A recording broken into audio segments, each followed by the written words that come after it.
चलिए 73 का third number देखा जाए। क्या दिया गया था?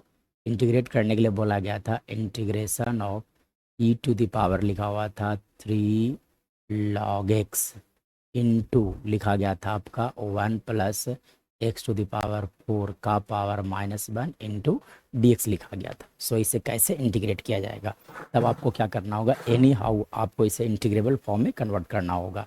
सबसे पहली बात, जो होल पावर -1 लिखा गया है उसे मैं क्या लिख सकता हूँ, वो लिखा जा सकता है 1 लिख सकते हो आप 1 + x⁴ into e⁻³ log x dx रहने दे जाए, बाकी सब सेम एज रहने दिए, ठीक है ना। चलिए अब देखिए लॉगरिदम का कुछ फार्मूला, जैसे देखिए अगर लिखा होता है n log a, इसका मतलब होता है कि log a⁴ n आ जाते हैं, ठीक है ना।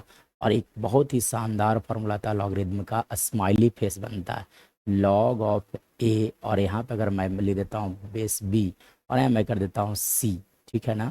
तो स्माइली फेस क्या कहता है कि इस a को आप जो हो यहाँ पर ट्रांसफ़र कर सकते, इस a को आप यहाँ से उठाकर यहाँ पे कर सकते हो और c को आप जो है यहाँ पर भेज सकते हैं। मतलब इसे आप लिख सकते हो c⁴ log of a base b, मतलब a और c का पोजीशन चेंज कर जाता है, ठीक है।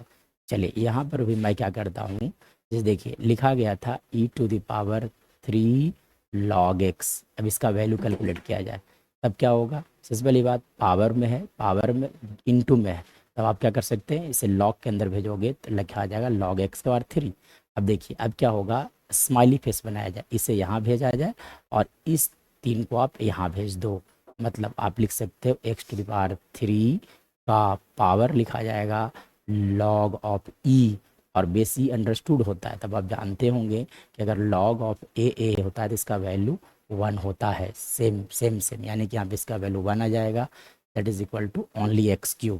मतलब ये जो टर्म लिखा गया है, एक्चुअली में ये जो टर्म लिखा गया है ये कुछ नहीं है बल्कि घुमाकर लिखा गया है x³ होगा। तब आप क्या करो, लिख दो यहाँ से 1/1 + x⁴ इंटू लिख दिया जाए x⁴ dx। नाउ अब देखिए, तो एक बहुत ही शानदार फार्मूला होता है इंटीग्रेशन का, कि अगर कुछ इस तरह से रहता है इंटीग्रेशन ऑफ f'(x) अपॉन अगर fx होता है तो इसका इंटीग्रेशन लिखा जाता है log mod fx + c होता है। सो इस रिलेशन को यहाँ पर यूज किया जाए। चलिए ये देखिए, डिनोमिनेटर में जो भी टर्म होते हैं वो fx का पार्ट होता है, मतलब जब आप डिफरेंशिएट करोगे 1 + x² को x के रेस्पेक्ट में, तो 1 का DC 0 हो गया, x⁴ के लिए आप लिख सकते हैं 4x⁴। मतलब अगर मैं बात करूं तो यहाँ से आप लिख दो 4x⁴ डिवाइडेड बाय लिख दिया जाए 1 + x⁴ इंटू dx। चलिए अब देखिए यहाँ पे एक्स्ट्रा टर्म 4 आ गया, तब आपको क्या करना पड़ेगा, 4 से डिवाइड भी करना होगा। तब आप यहाँ से लिख सकते हैं 1/4 इंटू log mod fx, मतलब log mod 1 + x⁴ + c is our right answer.